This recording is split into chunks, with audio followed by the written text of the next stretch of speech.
97.9 105.5 KISS FM. It is Listen, it's Liz.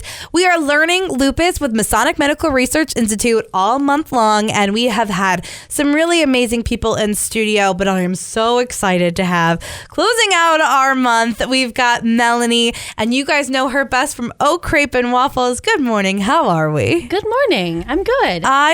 Number one, love having you in the studio for any and every reason. Most of the time it's because we are talking my favorite thing, which is sweets. Listen, I'll talk sweets all day. I know. But one of the things that I did not realize and did not know, but when I reached out and I was looking to book the food truck for the second annual Lupus walk, you kind of just like slid in there like, oh. Hey, I made a mistake. Yeah. Right. You're like, I wish I didn't say it now. No. But you had said, I'm busy that day, but I would love to support it in the future because I have lupus. Yeah. And I guess like, what does that, like, how long have you really known and what does that look like for you? It's one of those things where I've only been truly diagnosed for about 6 months. Mm-hmm. However, I think it's like a long stem of like years of just trying to figure out what is wrong with me. Mm-hmm. And everybody is like, you look fine. Ugh. You look fine. Like, you're fine. And I'm like, thank you so much. Imagine just having the flu. Mm-hmm. You're fevered. You're like you exhausted. Don't feel good. You're nauseous. You're fatigued. And you still have to go on with your daily life. Yeah. Like, you still have to do everything that you need to do. And that's how I feel every time I have a flare up. And it's like, it's just exhausting. Mm-hmm.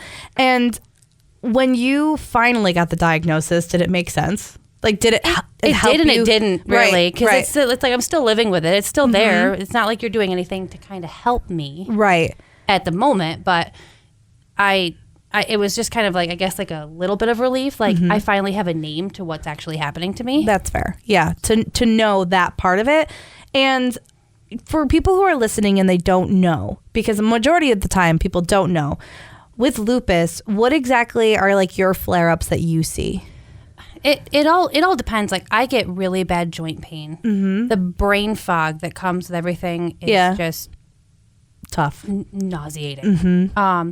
I get like a rash on my face. They call it like a butterfly rash. Mm-hmm. And like the light sensitivity is just the worst thing. I have a food truck. I'm outside all the time. All the time. Summer. I feel like I'm allergic to the sun. Right. Because everybody looks at me like, why do you look like a tomato? I go, mind your business. Yeah.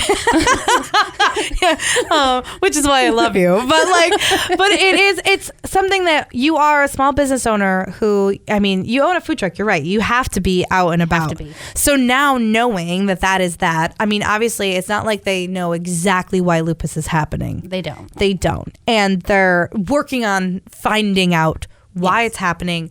And that's what this research is so important to do. And I mean, for you said it's years you felt icky. Yes. I mean, why? I can't even remember the last time that I felt like a truly normal person. I think the biggest thing that got me to actually go to the doctor about it all was the fact that I started losing my hair.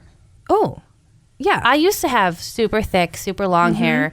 And now it's like I'm losing it in gobs. Yeah, and that's not normal. Very concerning. Oh, and, yeah, and it toys with your mental health too, because you're like, what is happening to me? Oh yeah, am I just getting old, or is there something truly wrong? So I finally went to my doctor, and I just like vomited all of my symptoms. I'm like, this is what's happening. This is what's been happening.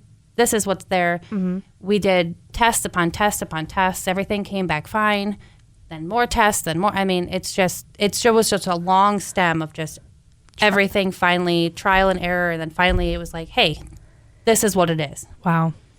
So, I know that a lot of people go through that too, because it's such a hard thing to diagnose, because you can get something positive from like a blood test or you can get negatives for 10 times before it actually comes back positive. Right.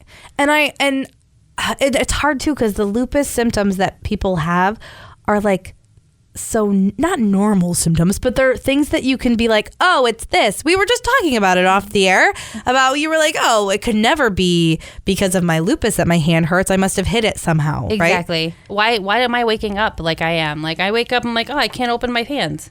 Yeah, that's weird. What did I pick up yesterday that I couldn't pick up before?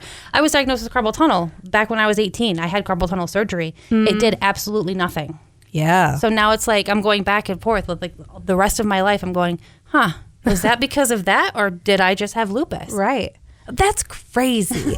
And I mean, obviously now living your day, like, can you do things to make sure that you feel good, or does the flare-ups happen no matter what? They happen no matter what. Ugh. It is what it is. It's just one of those things. You just have to grin and bear it. There's some days they're going to be better than others. Some days, you kind of feel normal, but at the end of the day, it's still going to be there. You're still going to have it, and you just got to figure out how to manage it. And I guess, okay, so if people are listening right now and they're thinking, well, that sounds like me. Or, they're like, wow, maybe I should go and advocate for myself. Like, do you think that there's, what would be your one thing you'd want them to take away from you telling your story today? Everybody is so scared to talk to their doctor about their symptoms. You go into the doctor and you get overwhelmed by the doctor saying things, the doctor telling you have to lose weight. That's the biggest thing. Yep. It's because you're overweight. Don't let them scare you into thinking that just because you have all of this, that's what it has to be. Right. Tell them, this is what I'm feeling. This is how I have symptoms. And let them decide for themselves. It took me 6 doctors to realize that I found a primary who is actually going to listen to me. Yeah. So if you don't think that your primary is listening to you, find a new primary. Move on. Because break up with them. Move on. Goodbye. Gone goodbye. We don't got time for that. We got a food truck to run. Exactly. I mean, as we get into the busy season, because it's here. I mean, it is. You are literally out in that food truck Tuesdays, Wednesdays. No. Yes. Tuesdays, Wednesdays, Thursdays, and then Friday, Saturday. Usually Tuesday through Saturday. Yeah, there's something happening. But I've been now doing Sundays too. So I just want to make myself stretched thin. I mean, you're like, if I don't feel great, it's okay. I'm going to be too busy to worry about it. Right? Yes. But Crêpe and Waffles, you can follow them on Facebook, on Instagram. As I've always said, if you need a cheesecake, if you need anything, if you want to have the food truck come up, like my bridal shower was the best thing. I still talk about it. Truly, you kind of do whatever anybody's brain kind of can think up. Yeah, whatever you think of that I can't think of, I can do it. Oh, I just love when I'll get like a message like, hey, what do you think of this? And I'm like, I love that. And you're like, okay, cool, done. It'll be here next week. Yeah, right. So, Crêpe and Waffles, make sure you are following along. But thank you so much for wanting to share your story. No problem. It means the best. And I love to have you here on the show and, talk more than just how much I love the waffles, man. Not like hey, come over and get some waffles. Yeah, yeah, really. Liz, come back over here. You got to try this. That's my favorite. The croffle, are you kidding? And they're coming back. Where's the bell? Guys, food truck season is here, so make sure you're not missing out.